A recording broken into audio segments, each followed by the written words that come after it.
je fais une petite parenthèse par rapport à la circonstance, par rapport au baptême. Voilà, je fais une petite parenthèse, j'ouvre une petite parenthèse que je vais fermer. Bien sûr, vous savez que nous poursuivons dans ce grand thème que le mystère de l'homme, qu'est-ce que l'homme? Donc nous reviendrons à partir de la semaine prochaine sur ce grand thème. Et à partir de la semaine prochaine, maintenant je vais aborder le mécanisme de l'idolâtrie. Le mécanisme de l'idolâtrie, comment l'idolâtrie véritablement se manifeste, c'est quoi véritablement l'idolâtrie. Vous allez voir, mais au travers des exemples bibliques, quand on voit ces exemples, on est loin de penser que le problème qui est caché derrière, c'est l'idolâtrie. Vous allez voir toutes ces situations d'idolâtrie, tout cela pour permettre au Saint-Esprit de continuer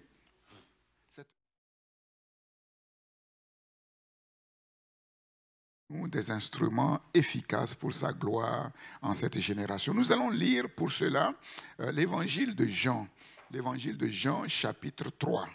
Jean chapitre 3, j'ai parlé un tout petit peu de ce thème le dimanche dernier. Jean chapitre 3, nous allons lire les 21 premiers versets.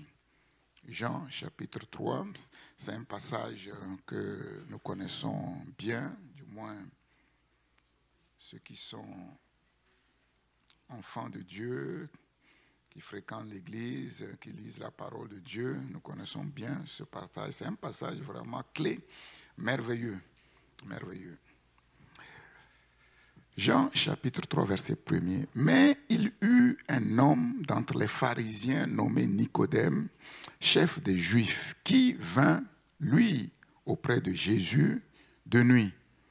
Et il lui dit, « Rabbi, nous savons que tu es un docteur venu de Dieu, car personne ne peut faire ces miracles que tu fais si Dieu n'est avec lui. » Jésus lui répondit, « En vérité, je te le dis, si un homme ne naît de nouveau, il ne peut voir le royaume de Dieu. » C'est curieux, parce qu'entre les paroles de Nicodème et la réponse de Jésus, il n'y a absolument aucun rapport. Mais vous savez que Jésus, il est le seul homme qui sait ce qui se passe dans les cœurs, qui connaît les besoins les plus cachés, les plus secrets. Nicodème lui dit, « Comment un homme peut-il naître quand il est vieux? Peut-il rentrer dans le sein de sa mère et naître? » Voilà un grand docteur mais qui parle comme un bébé, comme un enfant, voilà, qui ramène les choses de Dieu sur un ordre purement terrestre. Je me souviens qu'avant ma conversion, la personne que j'admirais le plus dans la famille, c'est un de mes oncles, très brillant, très brillant. C'est le premier professeur agrégé de médecine jeune du Togo. Et après ma conversion, quand je suis devenu pasteur, je suis rentré, je lui ai rendu visite. Et en fait, on parlait des choses de Dieu, des choses spirituelles. Et cet homme que j'admirais tant, il me parlait comme un bébé. Ah, j'ai dit, waouh, là, c'est quand même extraordinaire. Vous voyez quelqu'un que vous mettez sur le haut du piédestal, qui vous parle comme un bébé, et il me pose une question, il croyait qu'il allait me coincer, quoi, en fait. Et la question qu'il m'avait posée pour me coincer, c'est vraiment, Dieu savait que Satan allait pécher, pourquoi Dieu l'a créé? Donc pour lui, c'était vraiment la question pour me coincer. Et pour moi, c'était une question d'enfant, quoi, en fait. Et je lui ai simplement répondu, mais Dieu a créé Satan parce que le fait que Satan a péché n'empêche pas Dieu de faire ce qu'il a prévu de faire. C'est pour ça que Dieu est Dieu.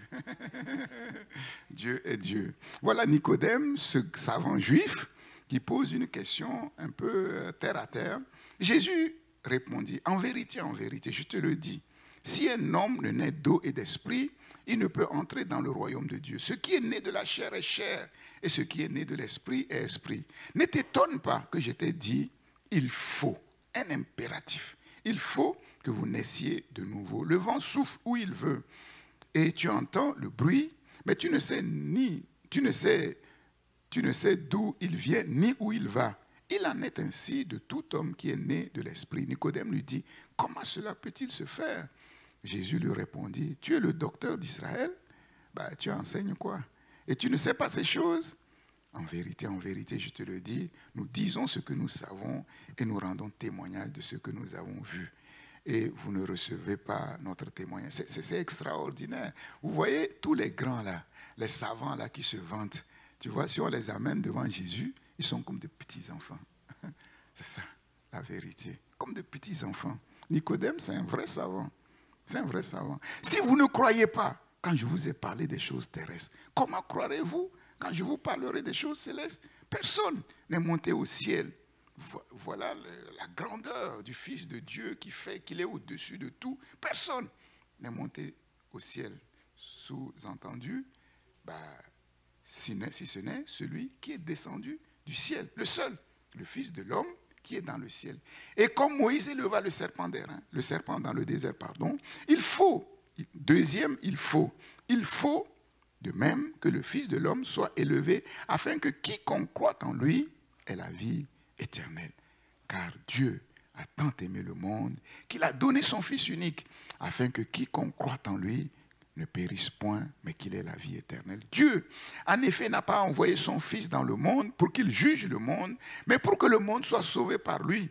Celui qui croit en lui n'est point jugé, mais celui qui ne croit pas est déjà jugé, parce qu'il n'a pas cru au nom du Fils unique de Dieu. Et ce jugement, c'est que la lumière étant venue dans le monde, les hommes ont préféré les ténèbres à la lumière, parce que leurs œuvres étaient mauvaises. Car quiconque fait le mal hait la lumière et ne vient point à la lumière de peur que ses œuvres ne soient dévoilées. Mais celui qui agit selon la vérité vient à la lumière, afin que ses œuvres soient manifestées, parce qu'elles sont faites en Dieu. Amen à la parole du Seigneur. Notre monde, vous le savez, va mal. Et de pire en pire. Notre monde est rempli de violence. De violence. Il y a la violence partout. Au cinéma, c'est les nouveaux films, c'est toujours la violence. La violence dans les rues, pas seulement les adultes, mais les jeunes, les enfants. Notre monde est rempli de ruses, de mensonges. Il y a la ruse, le mensonge, partout, partout. Ces fléaux qui gangrènent notre monde. Et on voit que la vie n'est pas si simple qu'on nous laisse entendre. La vie n'est pas aussi simple qu'on nous laisse entendre. Vous voyez les slogans, bats-toi pour réussir tes études, pour avoir un bon travail, pour te marier, pour avoir des enfants. C'est ce qu'on entend.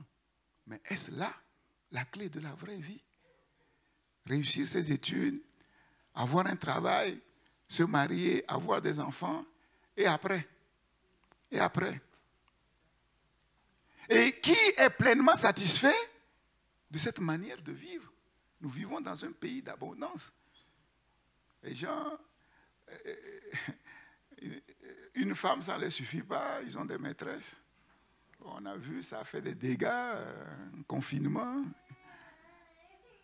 Qui est satisfait réellement de cette manière de vivre? Et pour quelle raison le bonheur?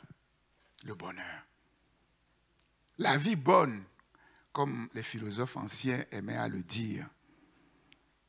La vie qui satisfait pleinement, mais est-elle si difficile à trouver, à saisir, à garder? Pourquoi? La Bible nous donne la réponse. Parce que le mal règne sur la terre. Le mal règne sur la terre. Et cela, dès le commencement, dès l'origine. Le monde règne sur la terre et le mal règne en chaque être humain. Donc, il n'est pas possible. Il y a quelque chose qui ne va pas. Y a-t-il une clé pour vivre une vie pleinement satisfaisante sur la terre, malgré le mal Oui, c'est la bonne nouvelle que je vous annonce ce matin. 4 vérités fondamentales que nous donne la Bible.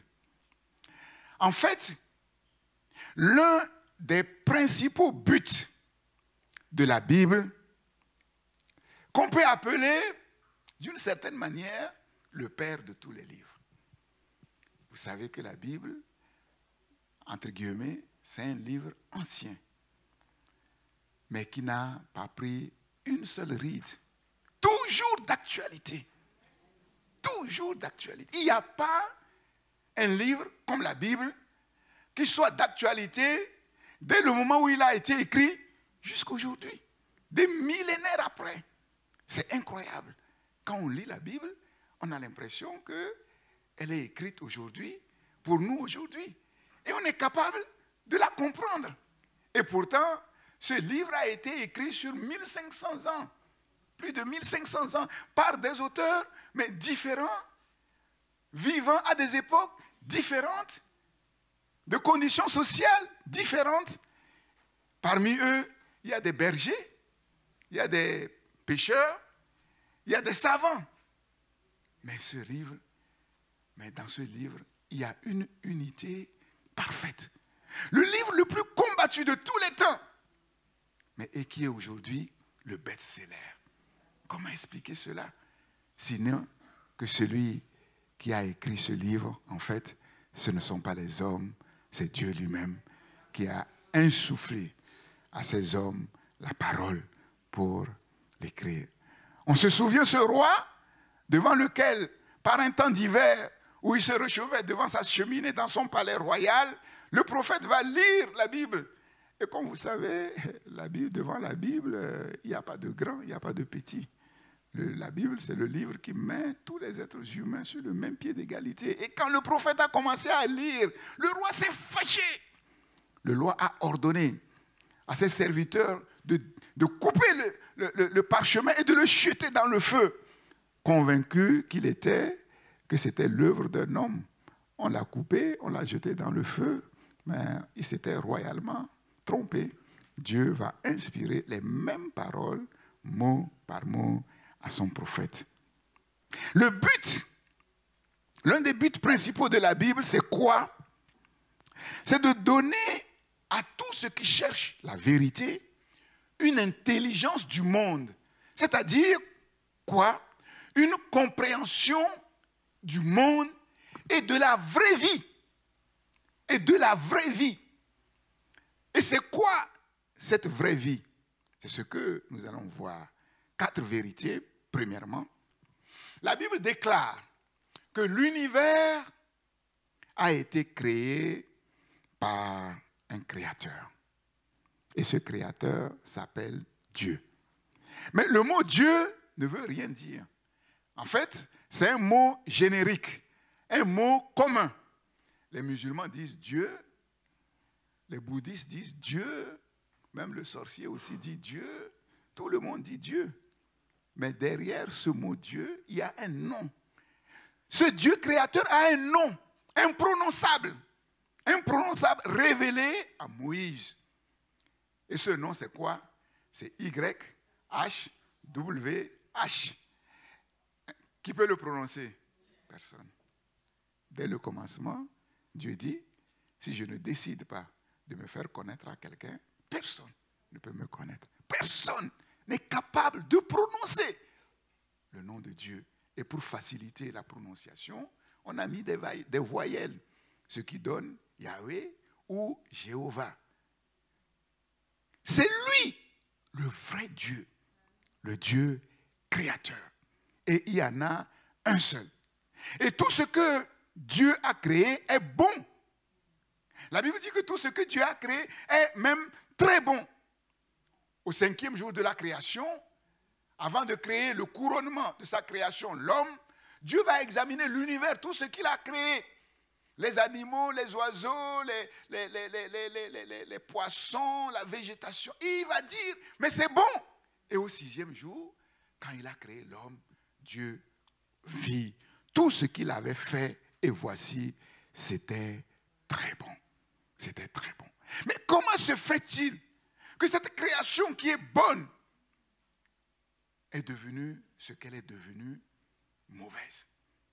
Deuxième point, dans la création et dans le plan de Dieu, une place spéciale, particulière, est donnée à l'homme par le Créateur. Puisque Dieu créa l'homme en son image selon sa ressemblance. Selon sa ressemblance. Vous connaissez la théorie de l'évolution, pardon, la théorie de l'évolution.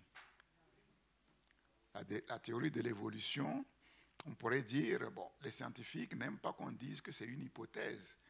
On pourrait dire que c'est l'hypothèse concurrente, entre guillemets, de l'hypothèse de la création. Donc les scientifiques ont une autre version de l'existence de l'univers. Et la théorie de l'évolution affirme que la vie sur Terre a commencé, à votre avis, il y a à peu près combien d'années? Combien d'années? Combien? Mais si vous parlez tous à la fois, 3 milliards 700 millions. C'est ce que la théorie de l'évolution affirme. Et cela, la vie sur Terre a commencé il y a 3,7 milliards d'années. Et cela à partir d'un ancêtre commun. Donc, la théorie scientifique, la théorie de l'évolution, dit que, en fait, la vie sur Terre a commencé à partir d'un ancêtre commun universel. Les êtres vivants ont ensuite évolué progressivement pour aboutir à toutes les espèces actuelles qu'on voit. Et donc, cette théorie dit que le chimpanzé serait notre plus proche parent, puis le gorille, puis enfin, nettement plus éloigné, l'orang-outan. C'est ce que la théorie de l'évolution dit. C'est vrai qu'il y a beaucoup de controverses entre les savants théologiens et les savants scientifiques. Peut-être que je reviendrai plus en détail un jour là-dessus. Cependant, la Bible, quant à elle, affirme que l'être humain a été créé par une création directe du Créateur avec un statut particulier et glorieux. Dieu dit, faisons l'homme, c'est-à-dire les humains, en notre image, comme notre ressemblance. Dieu créa les humains à son image. Il les créa en l'image de Dieu, hommes et femmes, Ish et Isha. Il les créa. Genèse, chapitre 1, verset 26 et verset 27. Donc, la Bible déclare que Dieu a créé l'homme en son image, avec un statut particulier, avec un statut glorieux, comme le représentant de Dieu sur la terre, comme l'ambassadeur de Dieu sur la terre. Troisième point fondamental, le mal, malheureusement, est une réalité historique. Et ce mal est introduit dans la création bonne de Dieu par l'action, la désobéissance délibérée de l'homme qui a été créé libre, mais qui a été séduit par le diable. D'où tous les maux et les malheurs que nous vivons et que le monde vit depuis la chute. Quatrième point, Dieu n'a pas abandonné sa création. Malgré le mal qui a fait son intrusion, Dieu a décidé de sauver la création, de sauver l'humanité. Et le salut est une action directe de Dieu qui, d'une certaine manière, restaure l'homme dans son être et dans sa fonction propre d'être le représentant, l'intendant de Dieu sur la terre. Et ce salut commence à la nouvelle naissance. Le salut commence à la nouvelle naissance et il se développe pour arriver à son plein accomplissement, à son accomplissement final, avec ce qu'on appelle la rédemption finale, au retour du Seigneur Jésus-Christ, car Jésus revient pour faire toutes choses nouvelles. Et quand vous regardez, on voit que lors de la première création, le couronnement de la création a été créé à la fin. Mais pour la nouvelle création, c'est le contraire. C'est le contraire. La nouvelle naissance, la nouvelle création humaine précède la nouvelle création de l'univers. Et c'est quoi la nouvelle naissance? C'est quoi la nouvelle naissance? Ce que nous allons voir. La nouvelle naissance, c'est la communication par Dieu de la vie éternelle. La communication par Dieu de la vie éternelle. La vie qui découle de la connaissance de Dieu. La vie qui découle d'une relation intime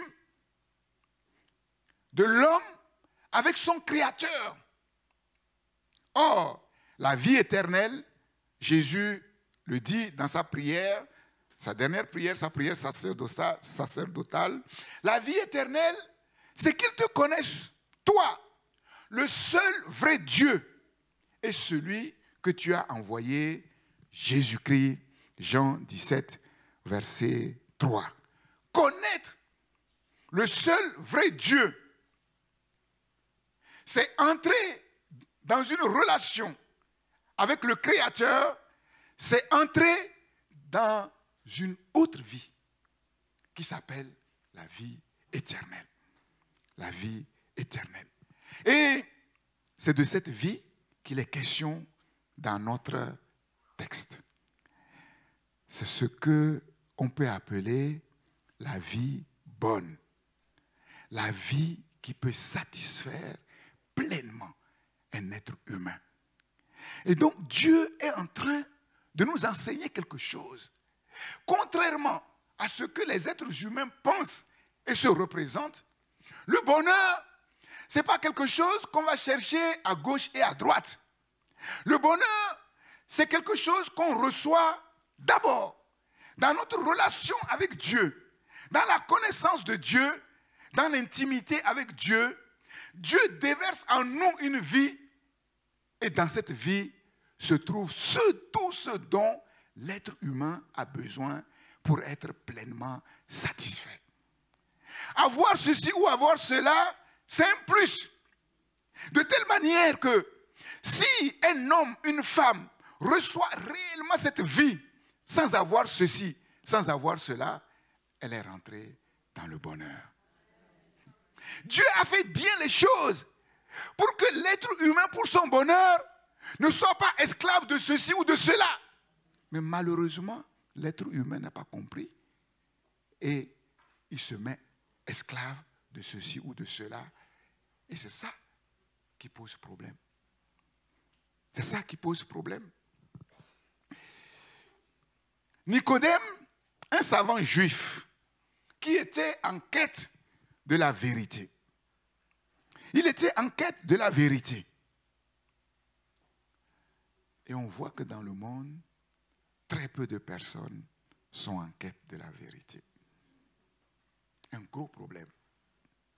Un gros problème. Il vient pour cela s'entretenir avec Jésus de nuit.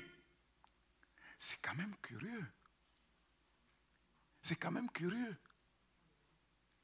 La vérité, que nous savons être le bien le plus précieux, il faut se cacher pour aller la chercher. Et nous comprenons que le monde est rempli de mensonges. Le monde est rempli de mensonges. Nicodème est venu de nuit parce qu'il sait que si ses pères savent ce qu'il a fait, il va être exclu. Il va être exclu. Ça paraît comme ça, mais c'est très important. Il y a des hommes, des savants sur la terre, qui, à cause de leur père, ont préféré renier la vérité biblique pour s'aligner sur entre guillemets, la vérité philosophique. Parce qu'ils savent que s'ils proclament la vérité, comme Pascal, ils vont être exclus. Et maintenant, il faut raser les murs pour chercher la vérité. Et on comprend pourquoi très peu d'êtres humains sur la terre sont heureux. Parce qu'on ne peut pas être heureux dans le mensonge. On ne peut pas être heureux dans le mensonge. Tout devient mensonge. Le mariage devient mensonge. La vie devient mensonge. Tout devient mensonge. Nicodème va conduire Jésus d'abord sur le terrain des miracles.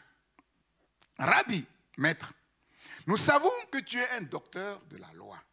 Mais comment tu le sais? Il va l'expliciter. Et c'est là où il va montrer qu'il est complètement à côté. Nous savons que tu es un docteur venu de Dieu, car personne ne peut faire ces miracles que tu fais si Dieu n'est avec lui. Personne ne peut faire ces miracles que tu fais si Dieu n'est avec lui. Ce n'est pas sur le terrain des miracles qu'on reconnaît l'envoyé de Dieu. Qu'on reconnaît celui qui est à même de donner le salut. Jésus va écarter complètement ses dires. Et Jésus va aller droit au but. Et Jésus va faire comprendre à Nicodème ce qui est vraiment essentiel dans la vie et que les êtres humains ignorent pour leur malheur.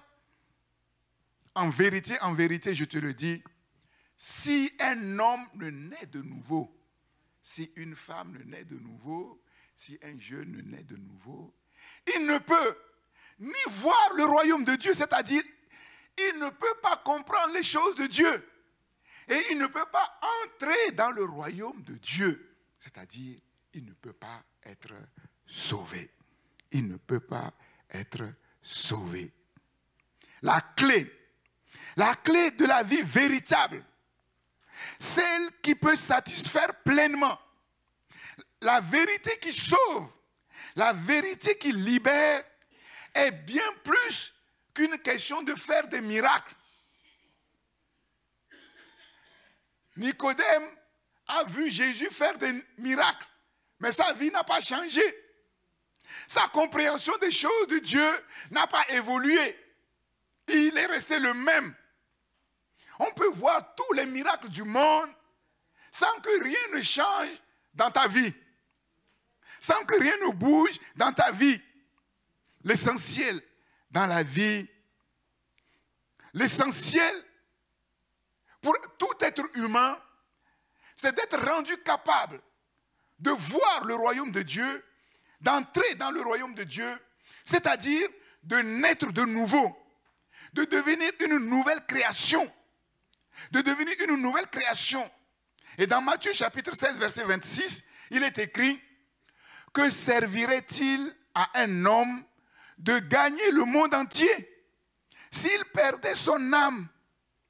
Ou que donnerait en échange un homme en échange de son âme? » Matthieu 16, 26.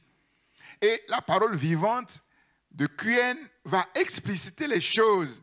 Kuyen va dire, si un homme, un être humain, arrivait à posséder le monde entier au prix de sa vie, et vous savez que malheureusement, dans le monde, beaucoup arrivent à la gloire en sacrifiant leur vie. En sacrifiant leur vie.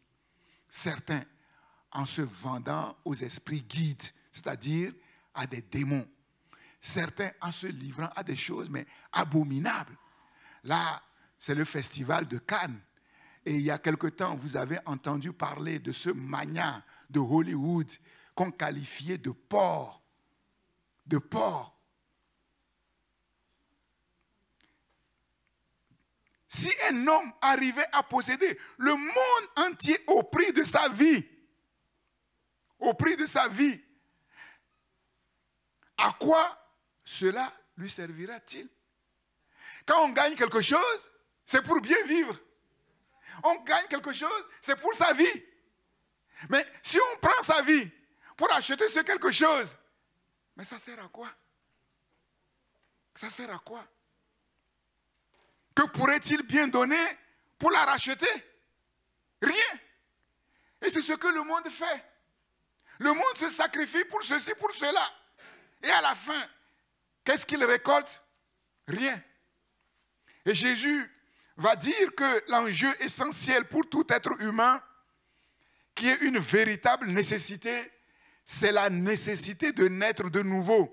C'est-à-dire de naître d'en haut, de devenir une nouvelle créature, de devenir une nouvelle création, c'est-à-dire une nouvelle personne, une bonne personne, libérée du mal, capable de faire le bien, capable de faire le bien. Le salut, c'est une renaissance, un recommencement radical qui n'est possible que par Dieu et par Dieu seul. Seul Dieu est capable d'opérer une telle action.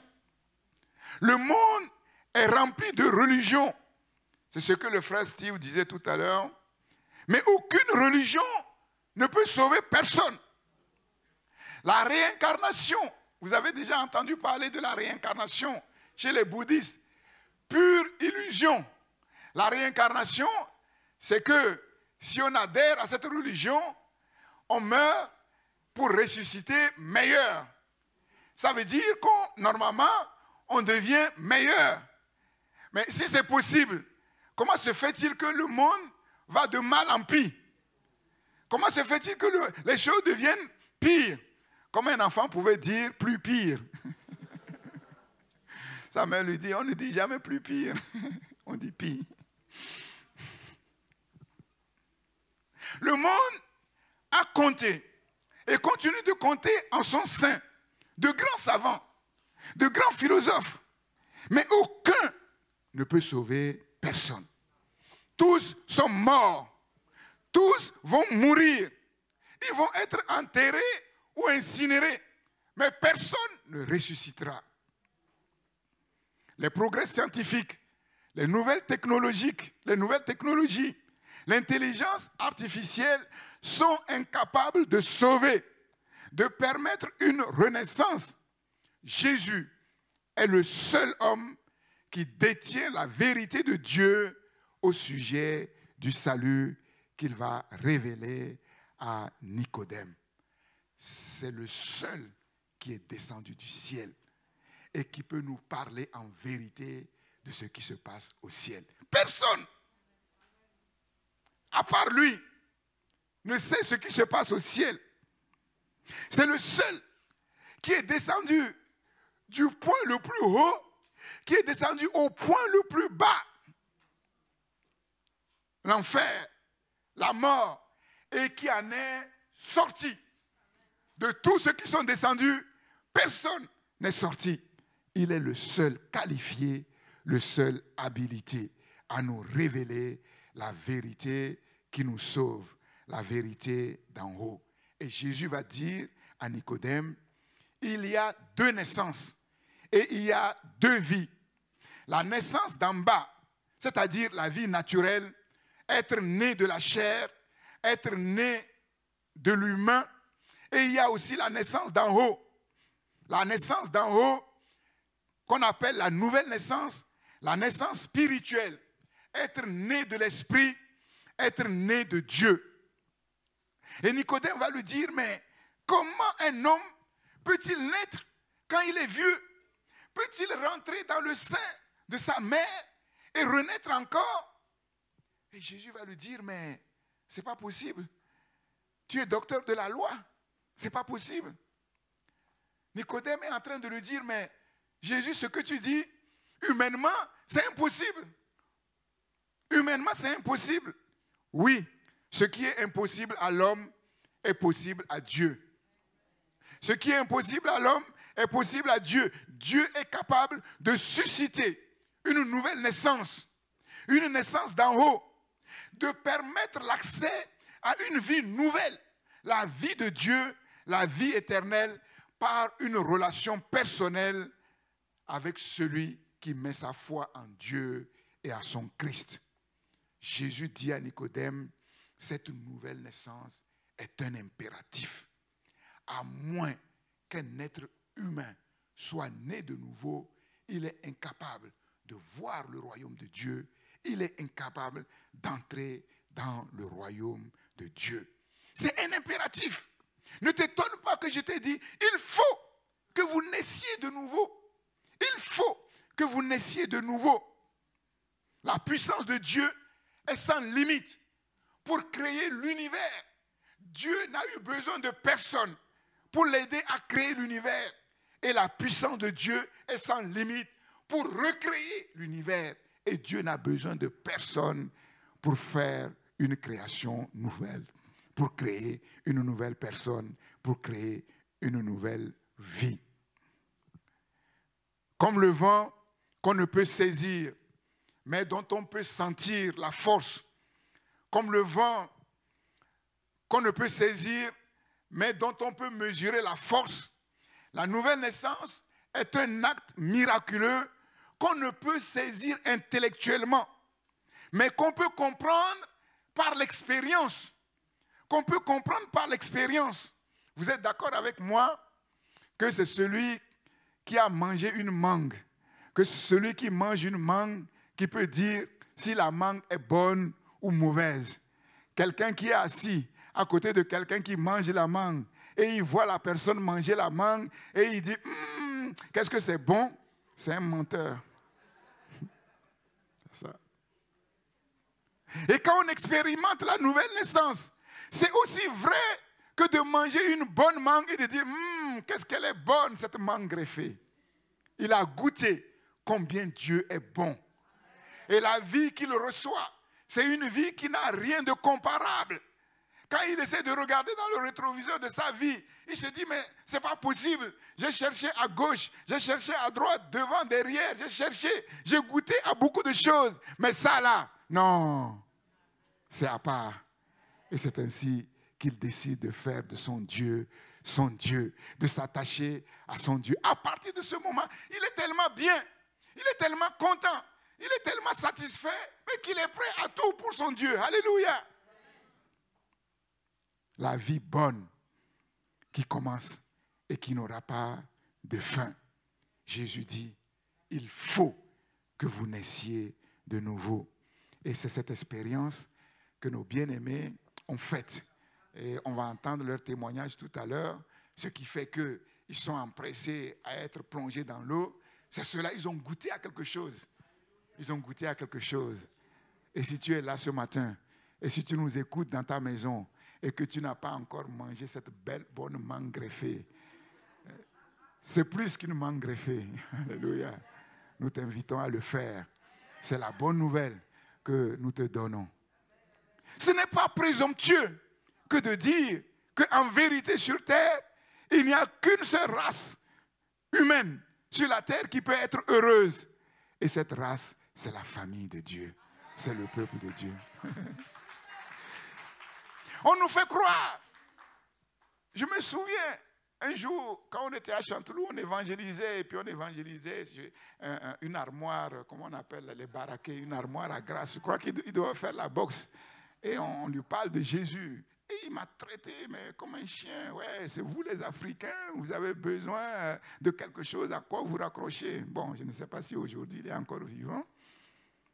Aujourd'hui, le mensonge remplit tellement le monde que quand on dit la vérité, mais c'est vous qui êtes bizarre. C'est vous qui êtes bizarre.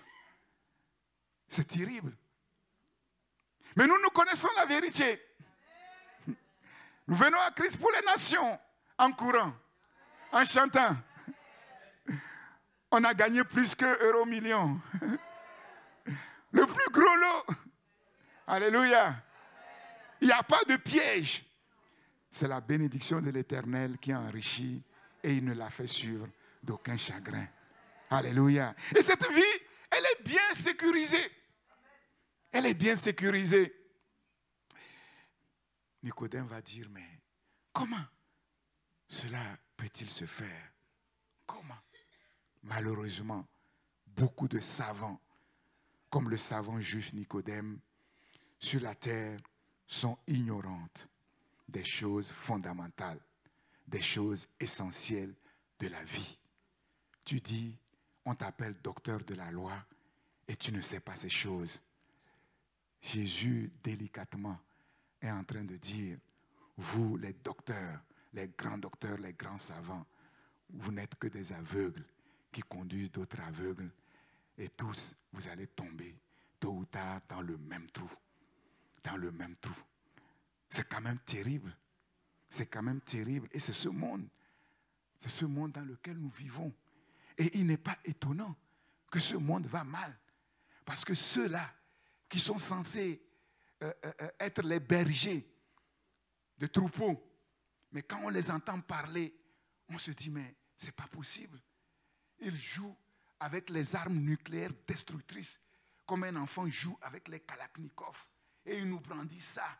Et on les voit marcher là, quelqu'un suit avec la mallette là, du bouton nucléaire. On se dit, mais dans quel monde on est? Et le monde accepte ça. Normalement, on devait lancer, tout le monde devait s'aligner, lancer un mandat d'arrêt. Tout le monde se coalise, on va l'attraper. Mais non, parce que tout le monde, dans le même sac, mensonge à gauche, mensonge à droite, chacun a son mensonge.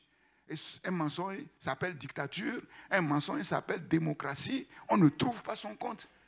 D'un côté, c'est le laxisme, et d'un autre côté, c'est le laxisme, et d'un autre côté, c'est le légalisme. Et on ne trouve pas son compte. C'est le monde dans lequel nous sommes.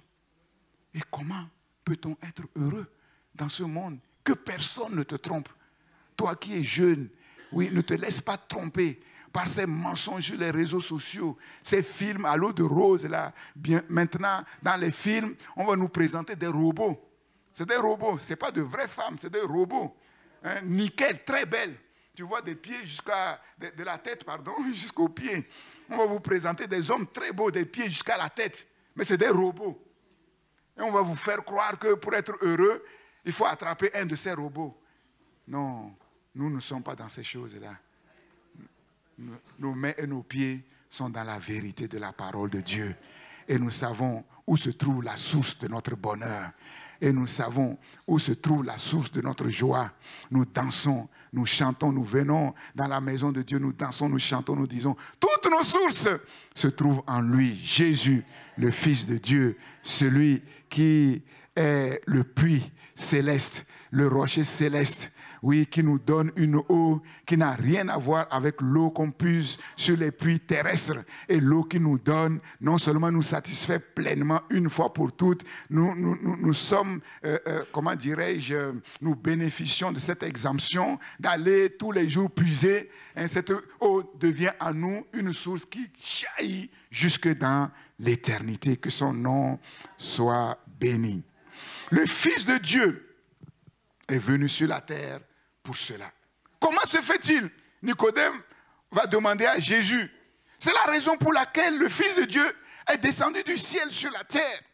Le Fils de Dieu est descendu pour devenir homme sur la terre, pour établir un pont entre le ciel et la terre, pour établir un trait d'union entre le ciel et la terre, pour révéler Dieu aux hommes et connecter les hommes avec leur Créateur. Il est le seul Sauveur. Il est le seul Seigneur. Oui, car il n'y a sur la terre aucun autre nom qui ait été donné parmi les hommes par lequel nous devons être sauvés. Ce nom, c'est Jésus-Christ de Nazareth. Car il y a un seul Dieu et aussi un seul médiateur entre Dieu et les hommes, Jésus-Christ, fait homme, oui, qui s'est donné lui-même pour payer le prix de notre libération, pour payer le prix de notre bonheur, pour payer le prix de notre joie, de notre paix. Bien-aimé, ne cours pas à gauche, à droite pour chercher ta joie. Ne cours pas à gauche, à droite pour chercher ton bonheur. Ne cours pas à gauche, à droite pour chercher ta paix. Ta joie, ta paix, ton bonheur se trouve en toi. Et ce que Dieu peut te donner à gauche, à droite, comme je l'ai dit, n'est que la cerise sur le gâteau. Alléluia. Alors, nous mettons notre force, notre énergie à prendre notre part de gâteau. Et cette pâte, elle est copieuse. Confectionnée copieusement. Alléluia. Il y a au ciel une Majda qui fait des gâteaux meilleurs que la Majda Cérès. Alléluia. Déjà sur la terre, on savoure les gâteaux sur la terre qui sont bien faits par... comment on t'appelle maintenant? Chef. Non, mais il y a un nom. Chef, là, c'est un peu... Quel est ton titre maintenant? Chef.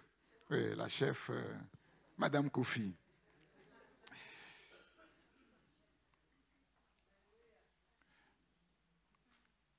Jésus est venu pour cela. Pour une autre vie. Pour une autre qualité de vie. Qui n'a rien à voir avec la vie qu'on peut trouver sur la terre. Il est descendu du ciel pour apporter du ciel la vie de Dieu et la donner gracieusement et gratuitement aux êtres humains. Alléluia. La vie de Dieu, la vie éternelle. Sa mort sur la croix est la condition première du salut. Jésus va dire, et comme Moïse éleva le serpent des reins, il faut, deuxième impératif, de même que le Fils de l'homme soit élevé, afin que quiconque croit en lui soit sauvé. Jésus va faire allusion à un événement connu en Israël que le docteur Nicodème connaît parfaitement. Israël est sorti d'Égypte et dans le désert, Israël n'arrêtait pas de maugréer, de murmurer, de parler contre Dieu, de parler contre Moïse. Moïse, qu'est-ce que tu nous as fait de nous mener dans ce désert où il n'y a pas d'eau, il n'y a rien à manger, qu'est-ce que tu nous as fait? De grâce, ne méprisons pas, sous prétexte que nous sommes dans le désert, la vie bonne que Dieu nous a donnée.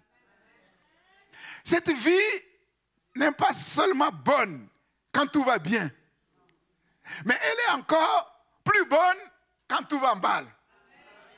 Il est capable, lui, de dresser dans le désert, même en face de nos ennemis, une table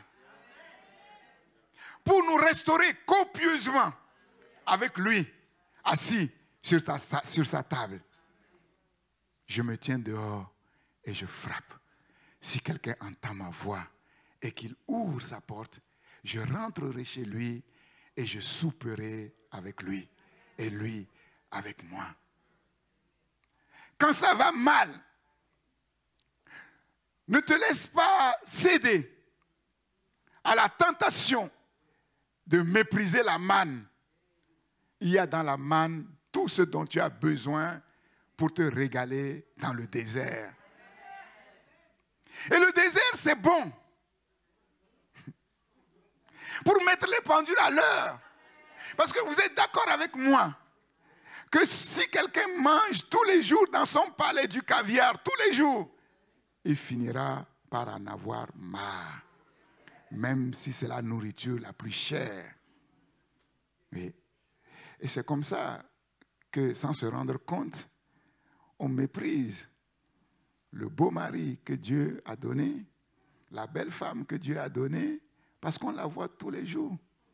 Et on oublie qu'un jour on avait pleuré. On a dit, Seigneur, s'il te plaît, il y a une seule chose que je te demande. Si tu me la donnes, si tu me donnes ma côte, ma moitié, là, je serai l'homme le plus heureux de la terre. Dieu a fait exprès de ne pas te répondre tout de suite. Parce que quand on donne facilement, ce qu'on reçoit n'a pas de valeur.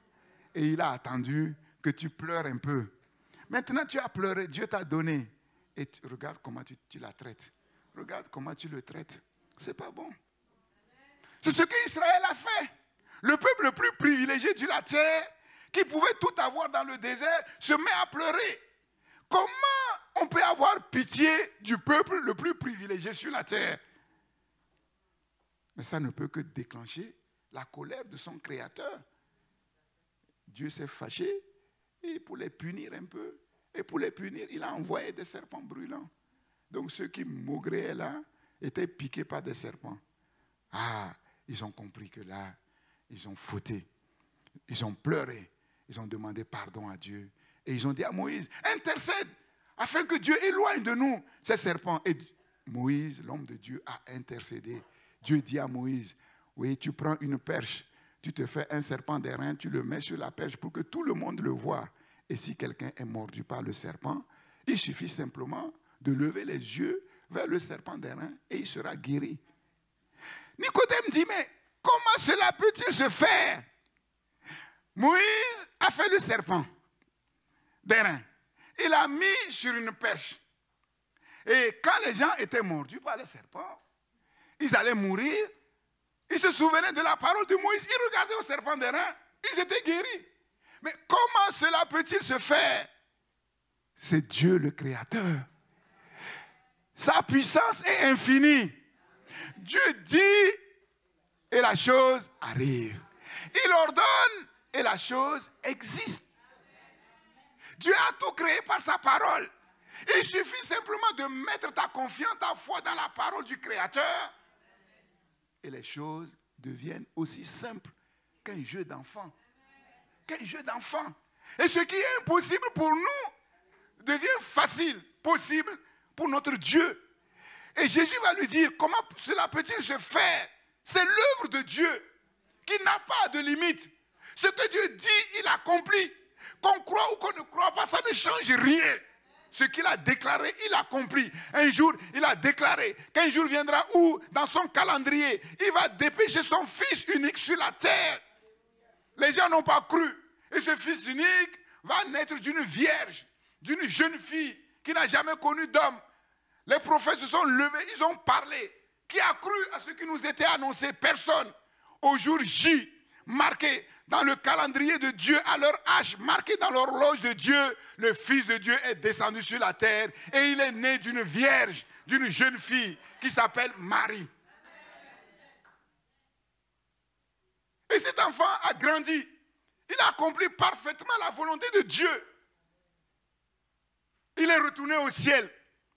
Et le même Dieu dit, de la même manière qu'il est retourné au ciel, de cette même manière, un jour viendra, qu'on le croit ou qu'on ne le croit pas, au jour J, dans le calendrier de Dieu, à leur âge, dans l'horloge de Dieu, le Fils de Dieu descendra sur la terre avec sa cour royale, avec sa puissance royale. Amen. Alléluia. Et quand il posera son pied sur la terre, que vous croyez ou que vous ne croyez pas, tout œil le verra. Amen. Comment est-ce possible qu'un homme descende sur la terre?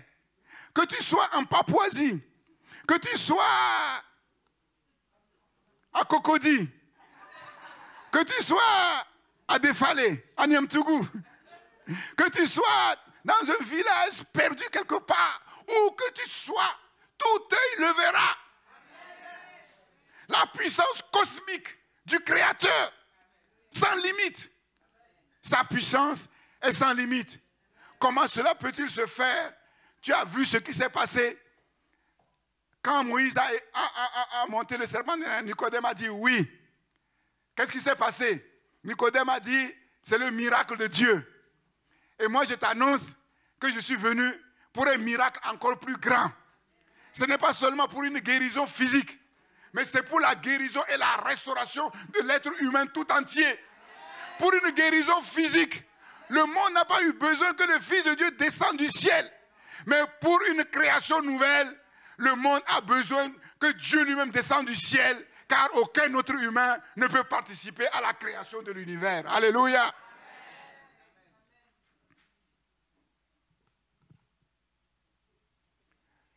Sa mort sur la croix est la condition première de notre salut.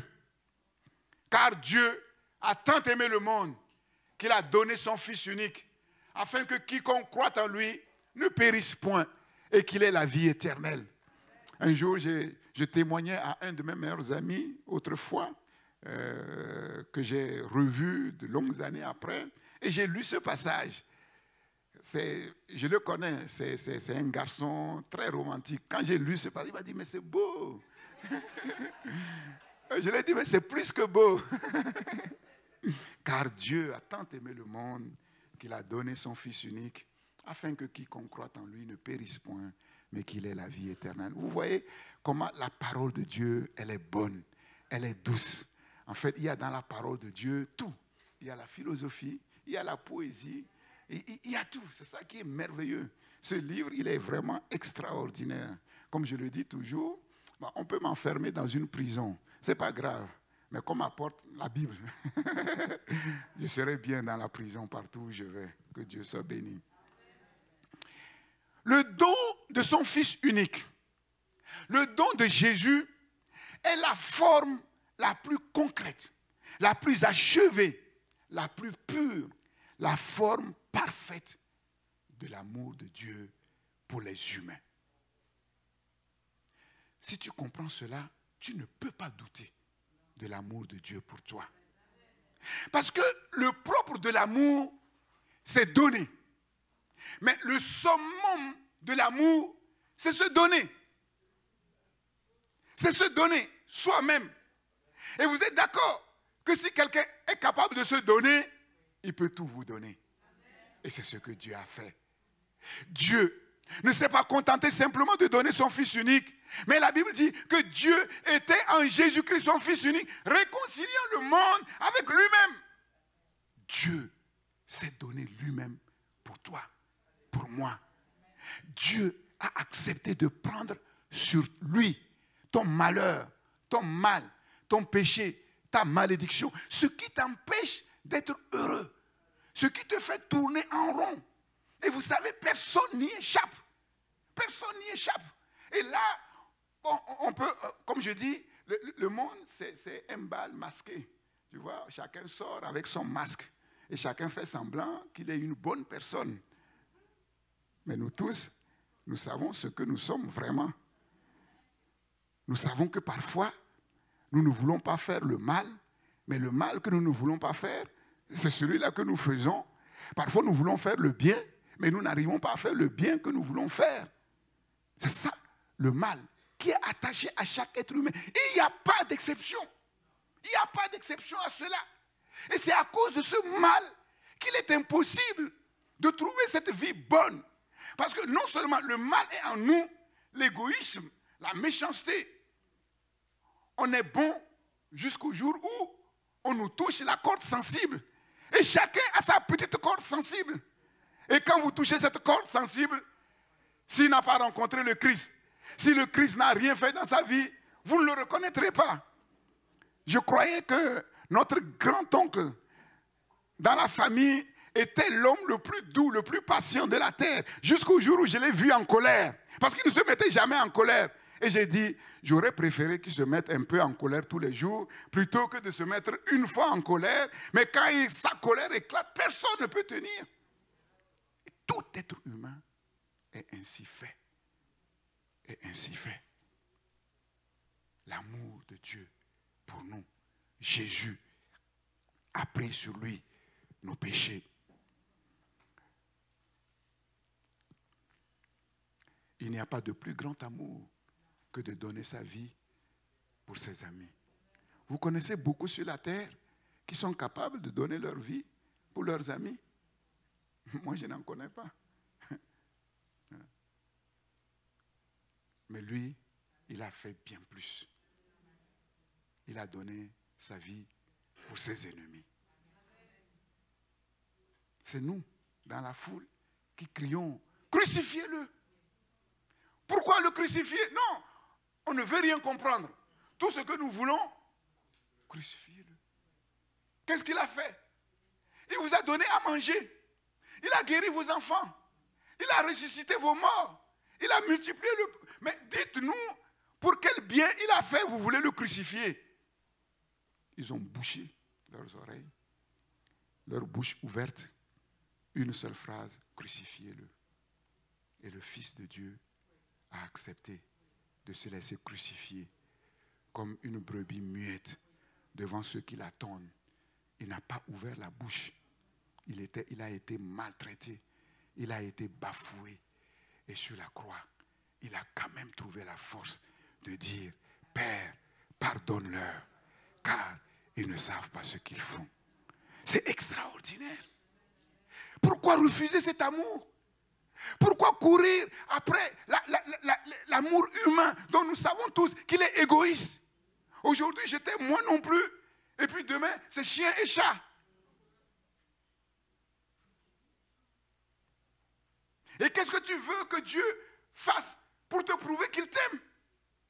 Il n'y a pas de preuve plus concrète, plus pure, plus parfaite de la mort du Christ sur la croix, comme je le disais la dernière fois. Ceux qui ont vu le film La Passion du Christ, mais tous chalaient comme des enfants.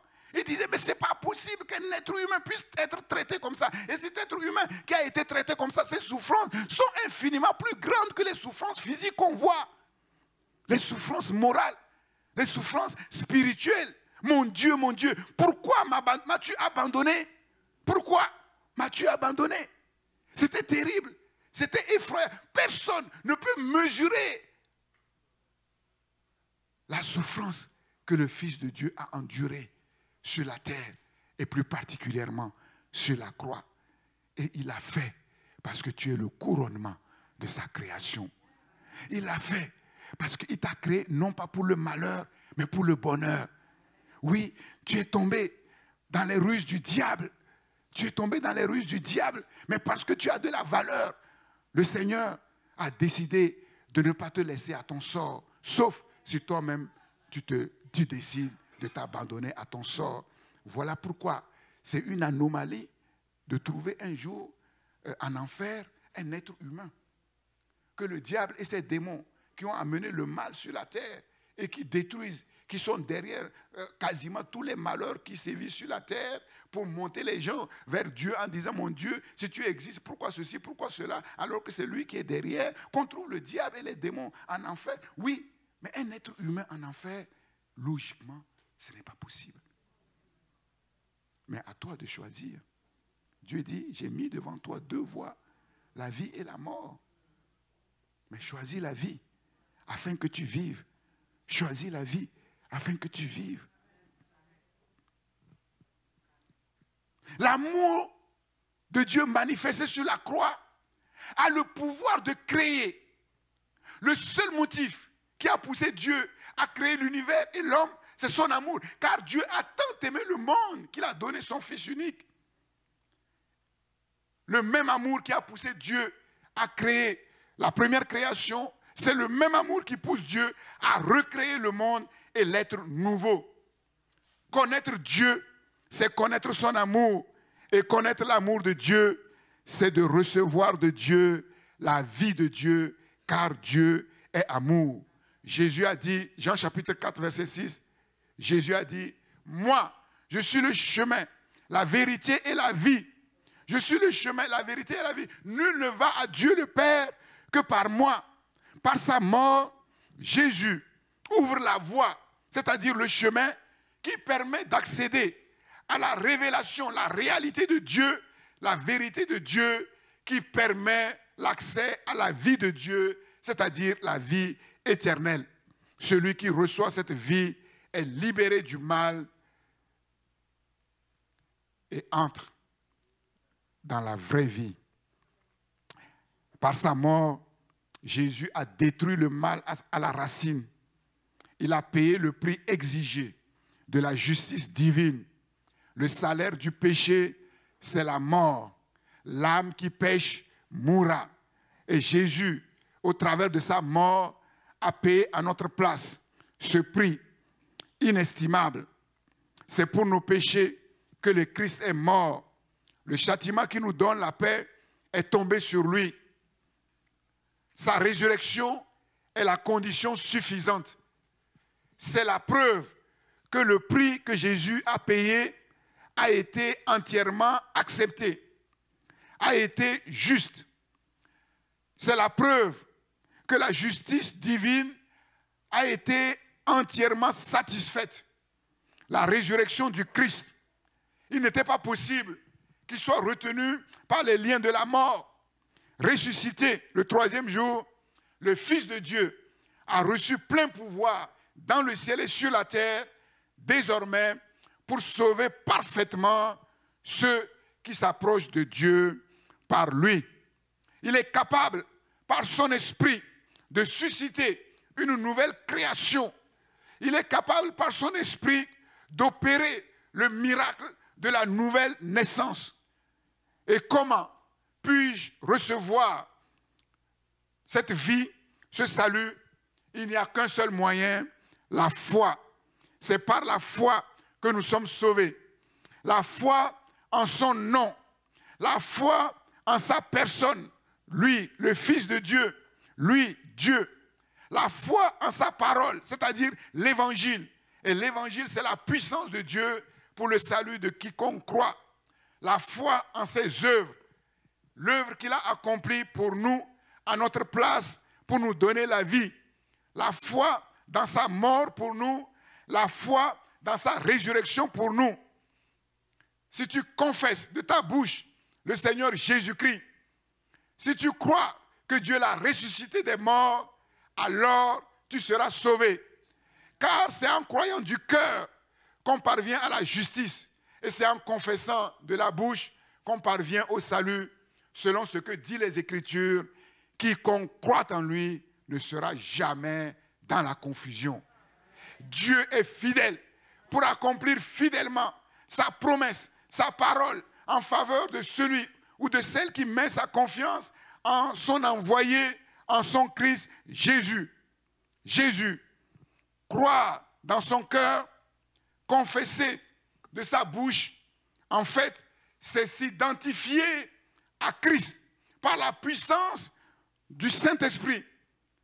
S'identifier à Christ dans sa mort. Christ est mort pour nous à notre place sur la croix. Donc, moi, je suis mort avec le Christ sur la croix. Je m'identifie par la foi en sa mort, et sa mort opère en moi pour mettre à mort l'ancienne vie, l'ancienne nature. Oui, s'identifier à Christ dans sa résurrection. Christ est ressuscité pour moi. Oui, et je crois que moi aussi, je suis ressuscité en Christ pour marcher en nouveauté de vie. Et c'est cela la signification du baptême que nous allons voir tout à l'heure. On plonge complètement dans l'eau, c'est-à-dire que celui qui est plongé dans l'eau est identifié à la mort du Christ, enseveli avec Christ, et ensuite on le sort de l'eau, comme Christ est ressuscité, lui aussi, il devient une nouvelle créature. Il est devenu plutôt une nouvelle créature, une nouvelle création. Voilà la bonne nouvelle que le Seigneur m'a donnée de vous annoncer ce matin. La vie est difficile.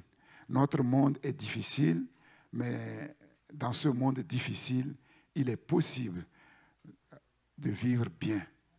Il est possible d'être heureux. Il y a une clé. C'est Jésus, le Fils de Dieu, qui est descendu du ciel pour nous donner la vie d'en haut.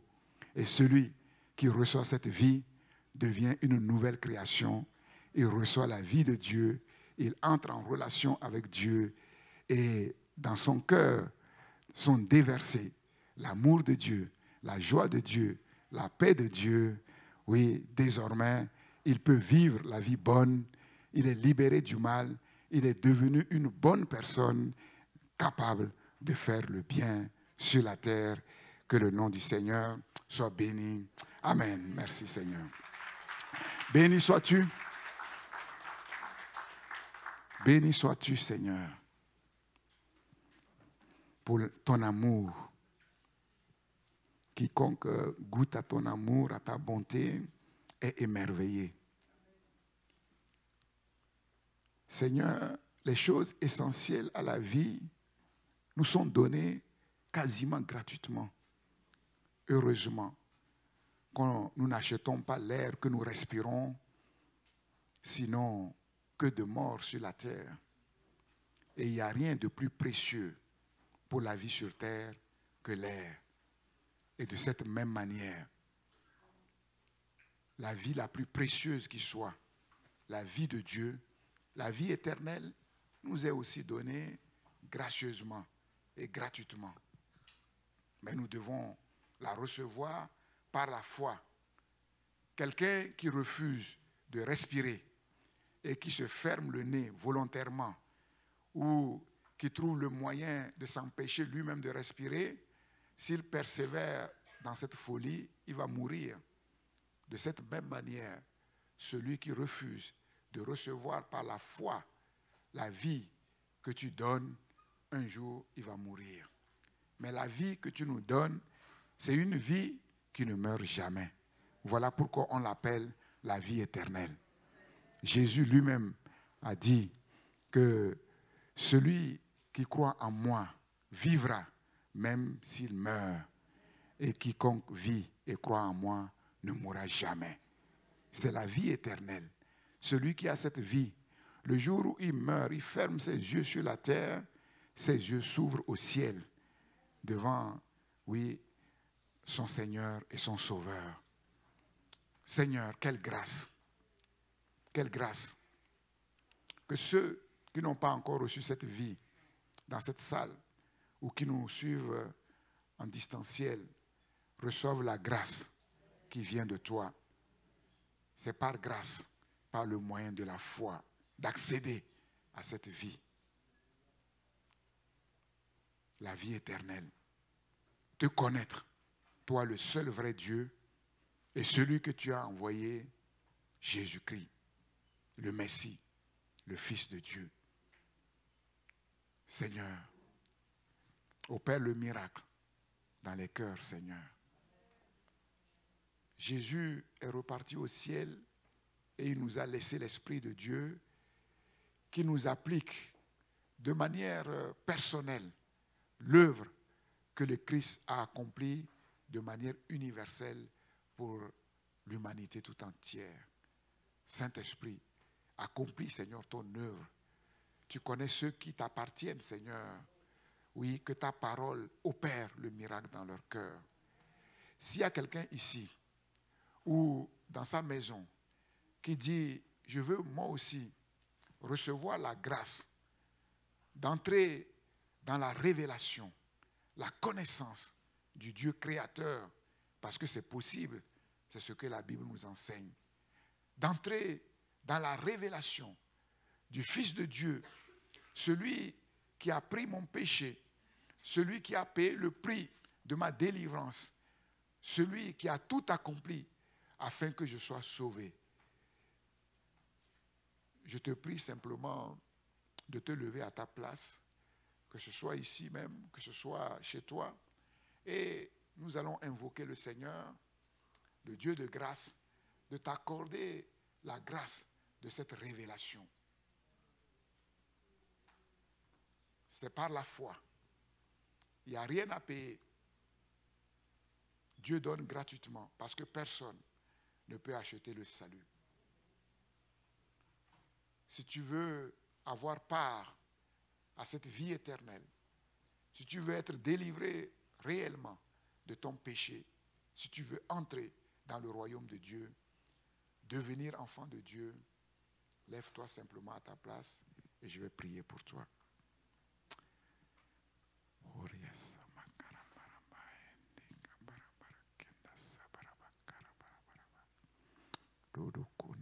Si tu es chez toi, dans ta maison, tu peux faire également cet acte de foi en te levant à ta place. Seigneur, j'ai communiqué en toute simplicité l'évangile, la bonne nouvelle de Dieu pour le salut de quiconque croit. Père, maintenant, je te prie, toi qui es fidèle, pour accomplir fidèlement ta part, d'agir maintenant dans le cœur de toutes ces personnes qui se lèvent, qui se sont levées ici même et dans leur chambre, dans leur maison. Père, pour accomplir ta promesse, le miracle de Dieu, le miracle de la renaissance, le don de la vie éternelle en Jésus-Christ par l'Esprit de Dieu. Père, je réclame la révélation, la lumière du Saint-Esprit qui les éclaire pour discerner qui est réellement Dieu, leur Créateur, qui est en vérité Jésus, dont la Bible nous dit qu'il est notre Seigneur et notre Sauveur. Que l'Esprit de Dieu convainque de péché, de justice et de jugement. Que l'Esprit de Dieu libère dans leur cœur la foi de Dieu qui amène la repentance, la conversion, la nouvelle naissance, le fruit de l'Esprit, les dons de l'Esprit. Oui, fais, s'il te plaît, Père céleste, de chacun une nouvelle création, une nouvelle personne, une bonne personne, et libère dans leur cœur de chair que tu as transformé ta vie, les ressources d'en haut. Père, que les choses anciennes soient passées et que toutes choses deviennent nouvelles par le pouvoir que tu as sur toute chair et sur tout esprit. Oui, ce qui est impossible aux hommes est possible à Dieu. Sauve, Seigneur, Père. Sauve, Seigneur, Père. Qu'ils goûtent combien tu es beau. Seigneur, donne-leur de goûter combien tu es bon, combien tu es amour, afin qu'ils mettent toute leur confiance en toi. Quels que soient les temps, quelles que soient les circonstances, tu es fidèle. Tu es bon en tout temps, Seigneur. Oui, sois leur protecteur, leur bunker. Sans doute l'ennemi viendra rugir. Seigneur, qu'il ne soit pas atteint. C'est un lion qui n'a plus de dents, qui n'a plus de griffes, car Jésus l'a complètement dépouillé. Sois leur protecteur. Si l'ennemi vient comme un fleuve, que l'Esprit de l'Éternel le mette en fuite. Seigneur, sois béni pour la vie nouvelle, la semence de la vie nouvelle que tu déposes dans leur cœur, au nom de Jésus-Christ. Amen. Merci à notre Dieu. Que son nom soit béni.